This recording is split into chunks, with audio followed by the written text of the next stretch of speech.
Alhamdulillah wassalatu wassalamu ala Rasulillah walilladzi wa mawalah. Allahumma salli ala sayyidina maulana Muhammadin nuril muzbil nisyani bi nurihi wa ala alihi wa ashabihi fi kulli lamhatin wa nafasin adada ma wasi'a ilmuka amin. Qalu subhanaka la ilma lana illa ma 'allamtana innaka antal alimul hakim wa la hawla wa la quwwata illa billahil aliyyil azim. Assalamualaikum warahmatullahi wabarakatuh. Alhamdulillah, bersyukur kepada Allah Subhanahu wa taala, pada para jemaah, para penonton, para pendengar yang dirahmati oleh Allah Subhanahu wa taala. Kita sambung perbahasan kita dalam kitab Fawaidul Balwa wal Mihan oleh Imam Syekh Izzuddin Ibnu Abdussalam Asy-Syafi'i As-Sulami radhiyallahu taala anhu, yang membahaskan berkaitan dengan hikmah-hikmah ataupun faedah-faedah di sebalik ujian dan musibah yang diturunkan ataupun yang dijadikan kepada kita. Dan di sana terdapatnya beberapa perkara yang di dalamnya rahsia-rahsia yang Allah Subhanahu wa taala kurniakan kepada kita.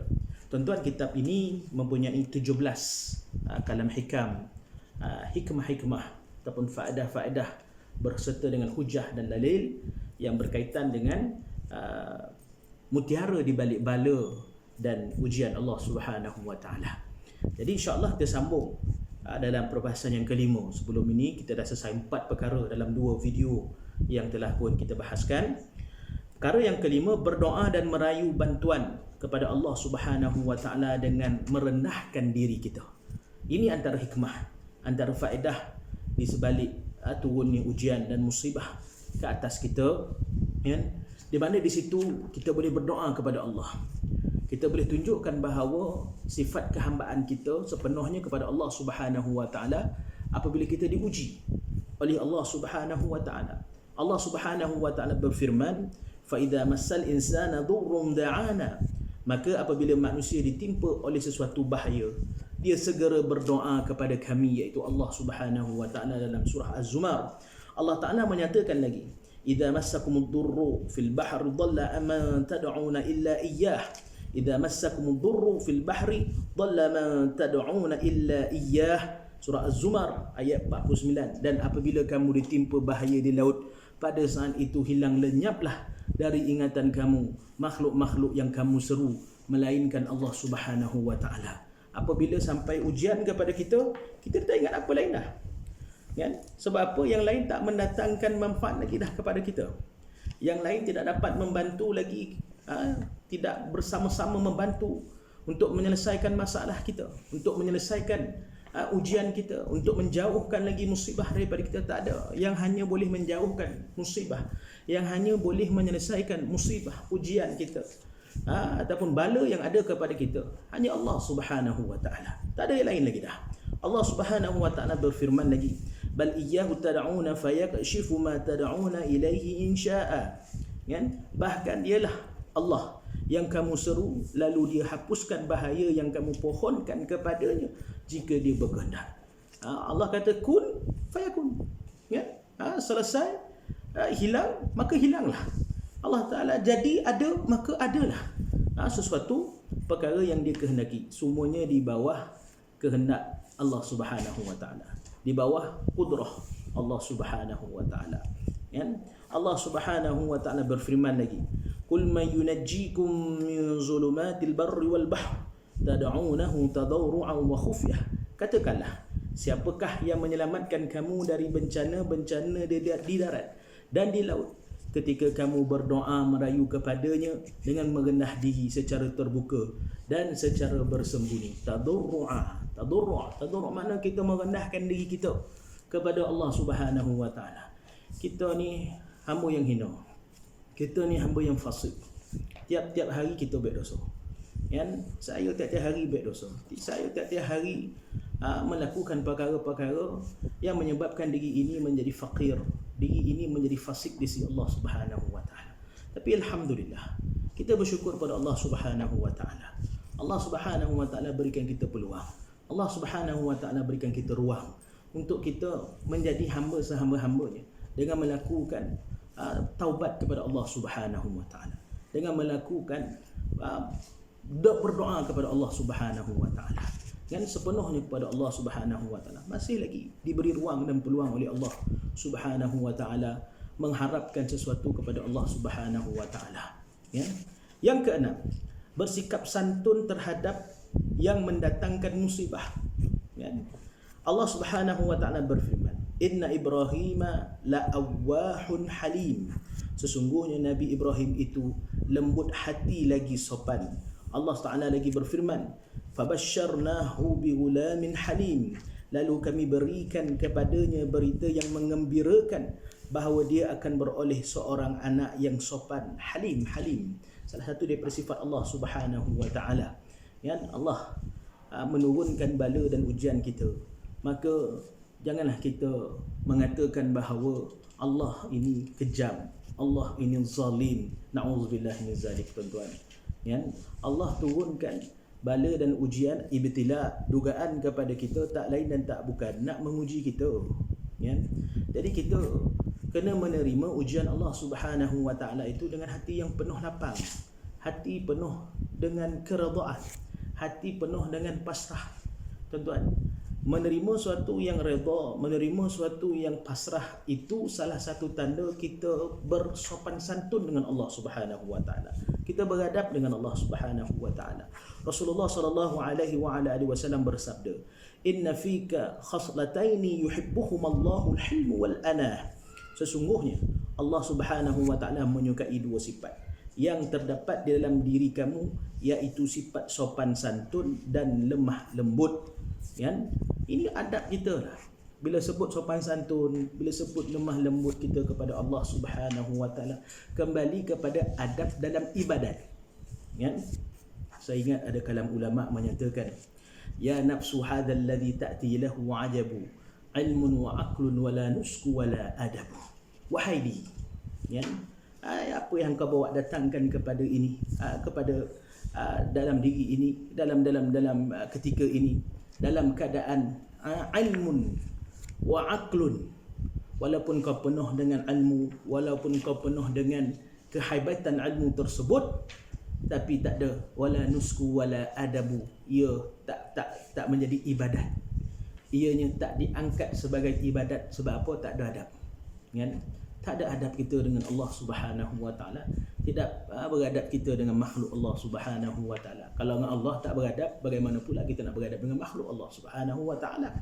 Kan? Jadi salah satu daripada kita beradab dengan Allah Subhanahu wa taala iaitu dengan bersopan santun, berlemah lembut dengan apa yang Allah Subhanahu wa taala jadikan kepada kita, walaupun ianya baik ataupun sebaliknya, iaitu kita menyatakan sifat redha dan pasrah kita kepada Allah Subhanahu wa taala.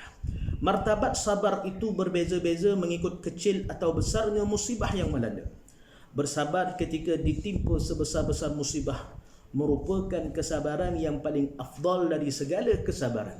La yukallifullahu nafsan illa wus'aha.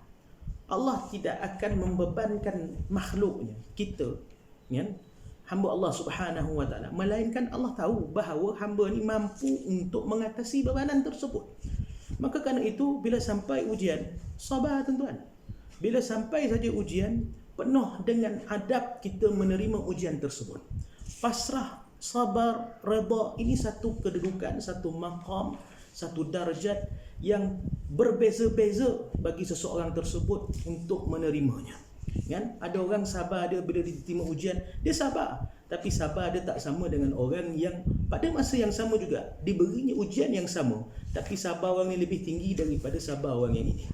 Kan? Masing-masing bersabar, tapi sabar dia mengikut kepada tingkatan diri masing-masing yang menerima ujian tersebut dan melatih diri untuk menerima ujian tersebut. Jadi itu yang kita kena faham tentang adab kita, sopan santun kita kepada Allah Subhanahu wa taala. Yang ketujuh, memaafkan si pelaku jenayah kalau sekiranya berlaku orang yang melakukan jenayah kepada kita sehingga didatangkan musibah ataupun mudarat kepada kita. Maka Allah Subhanahu wa taala berfirman, wal 'afina 'anil nas wallahu yuhibbul muhsinin. Ya, wal 'afina 'anil nas dalam surah Ali Imran, dan orang-orang yang memaafkan kesalahan orang, dan orang-orang yang memaafkan kesalahan orang, wallahu yuhibbul muhsinin. Dan ingatlah, Allah Subhanahu wa taala itu suka kepada orang yang melakukan perkara-perkara yang baik. Allah Ta'ala berfirman lagi, faman 'afa wa aslaha fa ajruhu 'ala Allah, dan siapa yang memaafkan kejahatan orang dan berbuat baik kepadanya, maka pahalanya tetap dijamin oleh Allah Subhanahu wa Ta'ala dengan diberi balasan yang sebaik-baiknya. Maaf, kan? Bukan senang nak memaafkan orang, kan? Cakap dekat mulut punya senang nak memaafkan orang, tapi dalam hati masih lagi mengungkit ataupun masih lagi mengingat-ingat tentang apa yang dia lakukan. Tuan-tuan, maaf ini adalah satu perkara yang sebenarnya satu perjuangan atau pengorbanan yang besar sebenarnya. Memaafkan seseorang dengan tulus dan ikhlasnya daripada benak hati beliau, daripada benak hati dia. Apabila seorang tersebut mendatangkan kemudaratan kepada dia, maka pengorbanan yang paling besar sekali adalah untuk memaafkan. Tapi alhamdulillah, Allah Subhanahu wa Ta'ala berikan satu ganjaran, fa ajruhu 'ala Allah. Allah Subhanahu wa Ta'ala akan mengganjarkannya pahala, akan membalaskannya dengan pahala, dengan sebaik-baik pahala. Dalam surah Asy-Syura, memaafkan sebesar-besar kesalahan merupakan kemaafan yang paling afdal. Lagi besar kesalahan yang dibuat kepada kita, kemudian kita maafkan juga disebabkan kesalahan yang besar tadi, maka itulah kemaafan yang paling afdal dilakukan oleh seorang hamba. Yang ke-8, tuan-tuan, bersabar dengan ujian. Ini perbahasan dia panjang sikit, tuan-tuan. Ini yang disebut oleh para ulama, bila nak bersabar dengan ujian Allah Subhanahu wa Ta'ala pun seperti mana dibahaskan tadi, sabar itu mempunyai beberapa tingkatan-tingkatannya, beberapa tingkatan-tingkatannya. Pengarang menyatakan dalam kitabnya Syajaratul Ma'arif wal Ahwal pada halaman 84, kesabaran atas ujian Allah itu antara perkara batin yang diperintahkan oleh Allah Subhanahu wa Ta'ala berdasarkan firman Allah. Ia adalah perkara batin. Apa maksud perkara batin? Ia adalah perbuatan hati. Ia adalah perbuatan hati. Kita tak boleh tunjuk sabar kita ni dengan melakukan perbuatan zahir semata-mata. Tak, ia merupakan perbuatan hati. Benak hati kita, tuan-tuan. Sebab ini kita dengan Allah Subhanahu wa Ta'ala. Kalau orang buat hal dengan kita sabar, boleh tunjuk lagi sabar kita dengan orang. Tapi ini dengan Allah Subhanahu wa Ta'ala. Dengan Allah Subhanahu wa Ta'ala memerlukan kepada perbuatan hati. Wasbir ala ma asabak, bersabarlah menghadapi musibah yang menimpamu. Firman Allah Subhanahu wa Ta'ala dalam surah Luqman. Abu Qasim Al-Qushairi menyebutkan berkaitan bab sabar dalam risalahnya, bersabar dalam mendapat apa yang dituntut ialah tanda kejayaan, dan bersabar dalam menghadapi ujian ialah tanda terlepas daripada ujian tersebut. Alamat kita terlepas daripada sesuatu ujian tersebut adalah sabar. Sabar. Al-Hafiz Ibn Rajab menyebut dalam kitabnya Jami'ul Ulum wal Hikam, redha ialah kelebihan yang disunatkan ke atas mukmin. Bersabar ialah kewajipan ke atas mukmin. Pada kesabaran terdapat banyak kebaikan. Allah memerintahkan supaya bersabar dan menjanjikan ganjaran yang amat besar ke atas orang yang bersabar. Allah Subhanahu wa Ta'ala berfirman, innama yuwaffas sabiruna ajrahum bighairi hisab. Sesungguhnya orang-orang yang bersabarlah sahaja yang akan disempurnakan pahala mereka dengan tiada batasan. وَبَشِّرِ الصَّابِرِينَ الَّذِينَ إِذَا أَصَابَتْهُمْ مُصِيبَةٌ قَالُوا إِنَّا لِلَّهِ وَإِنَّا إِلَيْهِ رَاجِعُونَ أُولَئِكَ عَلَيْهِمْ صَلَوَاتٌ مِّن رَّبِّهِمْ وَرَحْمَةٌ وَأُولَئِكَ هُمُ الْمُهْتَدُونَ.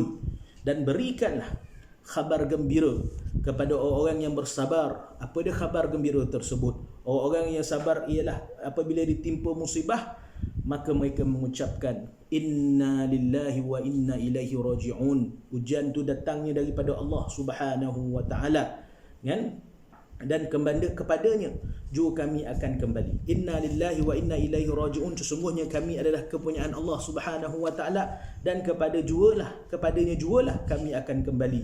Mereka beroleh keberkatan dan rahmah daripada Allah Subhanahu wa Ta'ala, dan mereka itu mendapat petunjuk Allah Subhanahu wa Ta'ala. Wa ulaika humul muhtadun.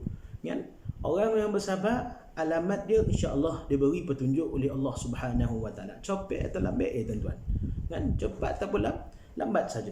Berkata Al-Hasan, redha ialah suatu kemuliaan, tetapi kesabaran adalah suatu bebanan bagi mukmin. Kan? Nak sabar, umnar redha tu kemuliaan tuan-tuan. Nak bersabar memang satu kebebanan kepada kita. Satu beban kepada kita mula-mula. Tapi besok dia akan dapat kemuliaan disebabkan dengan perbuatan sabar, maka datangnya redha tersebut. Perbezaan di antara redha dan sabar. Sabar ialah menahan diri daripada marah disertai kesakitan, dan harapan kesakitan itu akan hilang di samping menahan diri daripada mengeluh. Manakala redha ialah berlapang dada dengan ketentuannya, di samping tidak mengharap kesakitan itu akan hilang sekalipun dia merasai kesakitannya, tapi sifat redha telah meringankan kesakitan tersebut disebabkan hatinya telah digembirakan dengan keyakinan dan makrifah. Apabila redhanya kuat, maka hilanglah seluruh rasa kesakitannya, tuan-tuan. Macam mana Nabi SAW dan Nabi-Nabi SAW yang terdahulu diuji oleh Allah Subhanahu Wa Taala. Ada yang diuji bertahun-tahun, berpuluh tahun dengan sakit kulitnya, dengan ujian tinggalkan keluarga, dengan ujian cuaca, dengan ujian macam-macam lagi. Nabi SAW diuji dengan ahli keluarga, kaum kerabat dan sebagainya, yang membaling batu pada Nabi, yang meludah Nabi, yang menyakiti Nabi, kena Nabi berperang dan sebagainya. Ujian Allah Subhanahu Wa Taala, dan Nabi redha. Nabi sabar, Nabi redha pada Allah Subhanahu Wa Taala. Ya, Nabi menyerahkan segalanya kepada Allah Subhanahu Wa Taala tersebut, dan menyebabkan kesakitan Nabi itu hilang kerana dengan redha Nabi sallallahu alaihi wasallam. Bersabar mewajibkan seorang mendapat kasih Allah Subhanahu Wa Taala dan dikurniakan ganjaran yang melimpah ruah. Allah Taala berfirman, "Wallahu yuhibbus sabirin." Allah senantiasa mengasihi orang-orang yang sabar. Ya, dapat apa-apa ujian kepada kita, benda yang pertama sekali kita tenang. Ya, sabar. Ya, walaupun senang bercakap sabar, tapi bila kena pada diri sendiri belum tentu lagi, tuan-tuan. Kat situ nantilah kita kenal kat mana tingkatan sabar kita nanti. Ya, Allah Ta'ala berfirman, "Innama yuwaffas sabiruna ajrahum bighairi hisab." Itu dalil yang tadi. Sesungguhnya orang yang bersabar sahaja yang akan disempurnakan pahala mereka dengan tidak terkira, bighairi hisab, tak terkira, tak ternilai pahala orang yang sabar ini kepada Allah Subhanahu Wa Taala. Nabi SAW bersabda, "Wa ma u'tiya ahadun 'ata'an khaira wa awsa'a min as-sabr." Tidak dikurniakan seseorang dengan satu kurniaan yang lebih baik dan luas daripada kurniaan sabar. Yang kesembilan, tuan-tuan, kita cuba habiskan sehingga 10 insya-Allah. Bergembira dengan musibah yang melanda kerana melihat faedah-faedahnya. Ini pun satu lagi kedudukan dan maqam lagi, tuan-tuan. Ya? Bergembira dengan musibah yang melanda kerana melihat kepada faedah-faedahnya. Ya. Bila datangnya musibah, datangnya ujian, ibtila, dugaan kepada kita, perkara pertama sekali seeloknya tengok ada apa hikmah dia, apa faedahnya di sebalik ujian tersebut. Ya. Cuba kita muhasabah.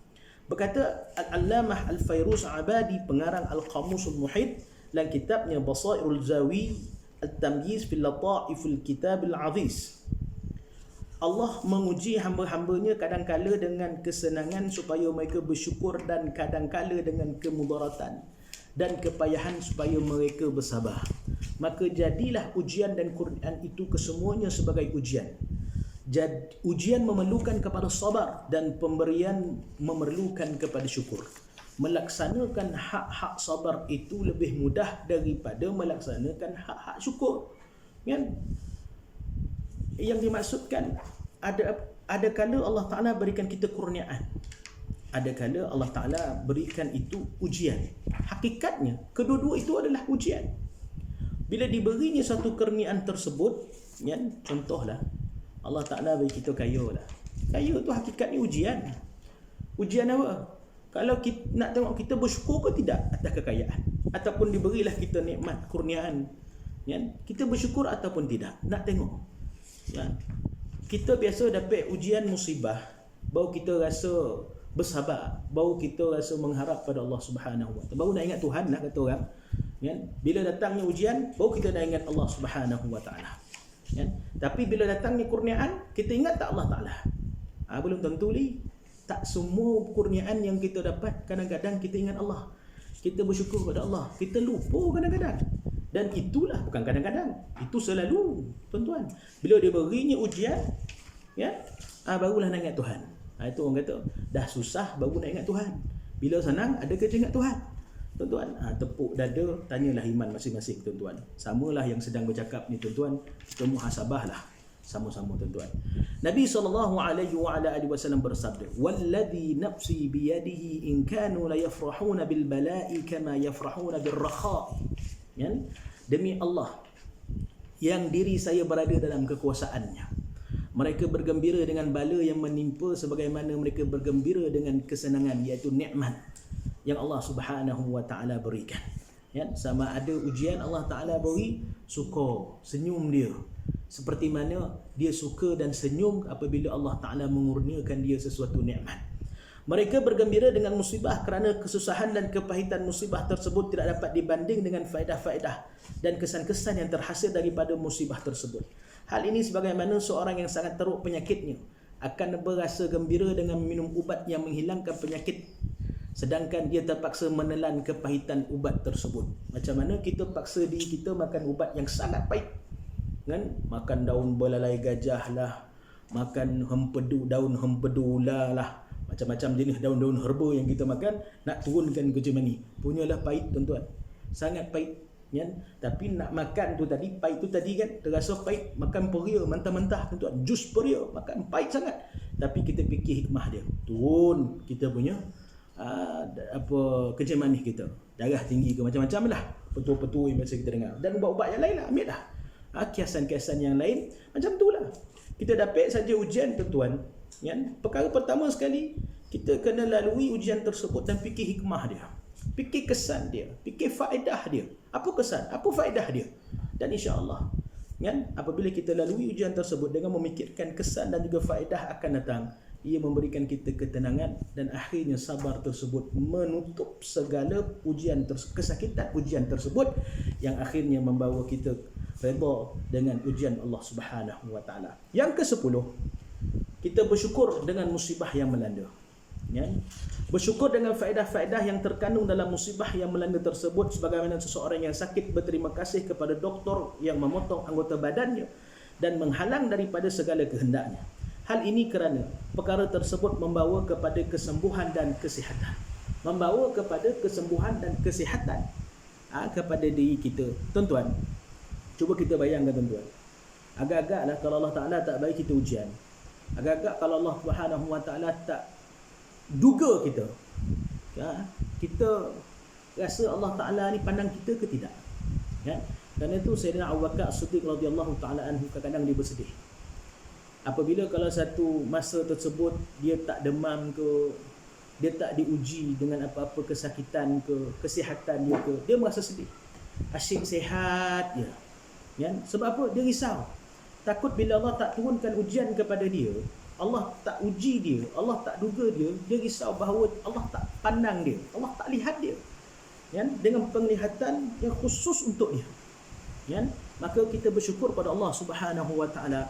Allah uji kita menandakan Allah sedang melihat kita dengan pandangan rahmah sebenarnya, ya? Allah nak tahu kita ni menerima ujian tersebut, satu, sama ada dengan sabar ataupun tidak. Allah nak tengok sifat kehambaan kita, Allah nak tengok sifat keabdian kita kepada Allah Subhanahu wa taala. Tuan-tuan, 10 perkara yang telah kita bahaskan mudah-mudahan mendatangkan manfaat untuk kita semua. Aqulu qawli hadza wa astaghfirullahal azim li wa lakum. Assalamualaikum warahmatullahi wabarakatuh.